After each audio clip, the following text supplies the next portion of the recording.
Steel plant అమ్మనీయబోమన్న Pawan Kalyan ఇప్పుడు ఏమయ్యారని ప్రశ్నించారు Praja Shanti party అధ్యక్షులు కేఏ పాల్. కోర్టులో స్టే వెకేట్ చేయడానికి కూటమి ప్రభుత్వం ప్రయత్నిస్తోందని అన్నారు. మత కలహాలు పెంచడానికి మాత్రమే లడ్డు వ్యవహారం తెరపైకి తెస్తున్నారంటున్న కేఏ పాల్తో మా ప్రతినిధి సాహిత్య ఫేస్ టు ఫేస్. లడ్డు వ్యవహారం అయితే కనుక సంచలనం సృష్టిస్తోంది. దానికి సంబంధించి కూడా హైకోర్టులో ప్రజాశాంతి పార్టీ అధ్యక్షులు కేఏ పాల్ గారు అయితే పిల్ దాఖలు చేయడం జరిగింది. ఇదే రోజు ఆయన పుట్టినరోజు కూడా అవడం విశేషం. ఆయనతో మాట్లాడే ప్రయత్నం చేద్దాం. Sir, first of all wishing many happy returns of the day. ఏంటి, ఎలా అనిపించింది? ఈ పిల్ దాఖలు చేశారు మీరు, కోర్టులో ఎలాంటి స్పందన వచ్చింది? నేను బర్త్డే చేసుకోను, అయినప్పటికీ కోర్టు 1లో సెప్టెంబర్ 25 నేను విశాఖపట్నంలో పుట్టానండి. నేను పుట్టిన 8 సంవత్సరాలకి స్టీల్ ప్లాంట్ వచ్చిందండి. 32 మంది ప్రాణదానాలు చేశారు, 70 మంది రాజీనామాలు చేశారు, ఎమ్మెల్యేలు ఎంపీలు 10 సంవత్సరాలు పోరాడారు, 33,000 ఎకరాలు భూములు దానం చేశారు, 55,000 కోట్లు మేము ట్యాక్సులు కట్టాం. గవర్నమెంట్ మాకు ఇచ్చింది 5,000 కోట్లు మాత్రమే. దీని విలువ 8 లక్షల కోట్లు. 4,000 కోట్లకి ఎందుకు అమ్మేస్తున్నారు, ఎవరు అమ్మేస్తున్నారు? ఆల్రెడీ 13,000 ఎకరాలకు ఎలాగమ్మేశారు. జగన్మోహన్ రెడ్డి గారు గంగవరం పోర్టు 56,000 కోట్లది 620 కోట్లకే అదానికి అమ్మేశారు. చంద్రబాబు నాయుడు గారు అమ్మేశారు, రాజశేఖర రెడ్డి గారు అమ్మేశారు. మనకి ఇచ్చేదేం లేదు. ఇది ఎన్డీఏ గవర్నమెంట్ ఏమన్నది, పవన్ కళ్యాణ్ ఏమన్నాడు, జుత్తు ఎగరేసుకుంటూ స్టీల్ ప్లాంట్ అమ్మనేమన్నారు. మరి ఎందుకు ఈరోజు కేసేసారు అమ్మడానికి, స్టే వెకేట్ చేయడానికి? నాకు ఇన్ఫర్మేషన్ కూడా ఇవ్వలేదు. నేను పిల్ నెంబర్ 51 నాది, నేను మెయిన్ పిటిషన్ని 55 నిమిషాలు నా వాదనలు విన్నారు ఆనరబుల్ సీజే గారు. 1 ఇంచ్ స్థలం కూడా అమ్మకూడదు.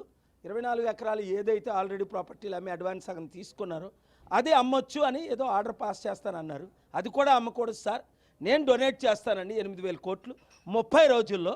నాకు పర్మిషన్ ఇవ్వమండి. స్టీల్ ప్లాంట్ అమ్మము, 1000 కంపెనీలు తెచ్చుకుంటాం ఫ్రీగానా, అది కూడా కౌంటర్ వేయమని ఆర్డర్స్ పాస్ చేశారు. సో ముఖ్యంగా ఏంటంటే ఈ లడ్డు కాంట్రవర్సీ తెస్తున్నదే విశాఖపట్నం స్టీల్ ప్లాంట్ 8 లక్షల కోట్లు అమ్మడానికి. ప్రత్యేక హోదా ఇప్పుడు నేను తీసుకొస్తున్నాను, బిల్ ఫైల్ చేశాను, అడ్మిట్ అయిపోయింది. కౌంటర్ ఫైల్ చేయమని September 10 court 17 honourable second most senior judge Narendra garu and వైర్మార్ గారు ఆర్డర్స్ పాస్ చేసిన కౌంటర్ చంద్రబాబు నాయుడు గారు మాకు స్టీల్ ప్లాంట్ అమ్మొద్దు అని ఎందుకు కౌంటర్ ఫైల్ చేయాలి? మాకు ప్రత్యేక హోదా కావాలి, పాల్ గారు పిల్ వేశారని నేను వారిని పార్టీ చేసినా ఎందుకు ఫైల్ చేయలేదు? వీళ్ళంతా తోడు దొంగలు, వీళ్ళందరూ ఒకలే. ఎన్డీఏ మోదీ, చంద్రబాబు, పవన్ వీళ్ళంతా కలిపి మన స్టీల్ ప్లాంట్ అమ్ముతారా? వీళ్ళంతా కలిపి మన రాష్ట్రాన్ని సర్వనాశనం చేస్తారా? సహించేది లేదు, ఊరుకునేది లేదు. అడ్డుదాం 7569441275 గ్రూపులు పెట్టండి. నియోజకవర్గం మీ గ్రూప్ ప్రతి ఒక్కరు చూడండి. ఎంతకాలం నేను పోరాడుతాను? మీడియా ఉండబట్టి, మీరు ఉండబట్టి పోరాడుతున్నా. మీరు కానీ ఆ దొంగలను నమ్మారా? ఇప్పటికే మునిగిపోయారు. 13 లక్షల కోట్ల అప్పు ఆంధ్రాకి, 7-8 లక్షల కోట్ల అప్పు తెలంగాణకి. మన తెలుగు సత్తా చూపించాలంటే మనం తప్ప ఎవరు ఎవరిని కాపాడరు అని రుజువులు అయిపోయాయి కదా. అది ఉప ముఖ్యమంత్రి పవన్ కళ్యాణ్ కూడా ప్రాయశ్చిత్త దీక్ష చేస్తున్నారు. ఆయన కూడా మళ్ళీ తిరుపతి వెళ్ళడానికి కూడా ప్రయత్నిస్తున్నారు. సనాతన ధర్మాన్ని కాపాడాలని అంటూ కూడా ఆయన ఇన్స్ట్రక్షన్స్ కూడా పాస్ చేస్తున్నారు. ఒక రిటైర్డ్ జడ్జి అడిగారు, ఆయన 2 హిందువులను వదిలేసి ఒక క్రిస్టియన్ పెళ్లి చేసుకున్నారు. అది నాకు తెలియదు ఈ విషయం. మరి ఆయనకి సనాతన ధర్మం ఏంటి, హిందువులు ఎందుకు వదిలేశారు అడిగితే నాకు జవాబే చెప్పడానికి లేదు. ఆ విషయం ఆయన్ని అడగండి. నేను పర్సనల్ అటాక్స్ చేయను. ఆయన ఎవడు పెళ్లి చేసుకున్నాడో, ఎవరిని ఏం చేసుకున్నారో మనకు తెలియదు. అవన్నీ వదిలేయండి. ఆయన దీక్ష చేయవలసింది ఏంటంటే మౌన దీక్ష. నోరు మూసుకొని ఉంటే చాలా అద్భుతంగా ఉంటుంది. ఎందుకంటే ఆయన ఏం మాట్లాడుతున్నాడో ఆయనకే తెలియదు. ఎవడో ఇచ్చిన స్క్రిప్ట్ చదువుతున్నాడు. మంచోడే తమ్ముడు, హృదయం మంచిదే, కానీ ఇది లేదు.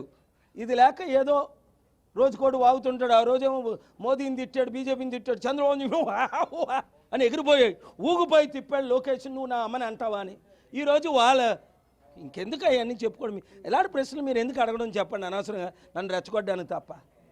విజయవాడ ఫ్లడ్ సంగతి చూసుకుంటే మరి ఎక్కడున్నాడు పవన్ కళ్యాణ్? 10 లక్షల మంది పోతుంటే నేను ఫుడ్ డిస్ట్రిబ్యూట్ చేశాను, మెడికల్ అని చెప్పకూడదు మేమేం చేసాం అన్నది. నేను పిల్ వేసాను, నేను అన్ని ఆర్గ్యుమెంట్ చేస్తున్నాను. రైతులు కాపాడుతున్నాం, నిరుద్యోగులు కాపాడుతున్నాం, స్టీల్ ప్లాంట్ని కాపాడుతున్నాం, ప్రత్యేక హోదా తీసుకొస్తున్నాం. ఈ అన్నిటి కొరకు 30,000 మంది అమ్మాయిలు వెళ్ళిపోయారు, ఎత్తుకెళ్ళిపోయారు. జగన్మోహన్ రెడ్డి వాలంటీర్లు అమ్మేశారో ఏదో చెప్పాడు.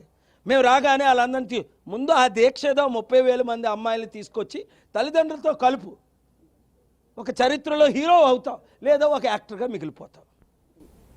అది పరిస్థితి. అయితే మొత్తం మీద అయితే కనుక కేఏ పాల్ గారు అయితే విమర్శలు చేస్తున్న పరిస్థితుల్లో అయితే కనుక పవన్ కళ్యాణ్ ఖచ్చితంగా ఉప ముఖ్యమంత్రి ఆయన పదవికి తగ్గట్టుగా కూడా బిహేవ్ చేస్తే బాగుంటుంది, సనాతన ధర్మం అని చెప్పేసి మతాలను రెచ్చగొట్టే వ్యాఖ్యలు ఖచ్చితంగా ఆపాలి అని అంటూ కూడా కేఏ పాల్ మనతో చెప్తున్న పరిస్థితి అయితే ఉంది. వీడియో జర్నలిస్ట్ కిరణ్తో సాహిత్య, విజయవాడ బిగ్ టీవీ.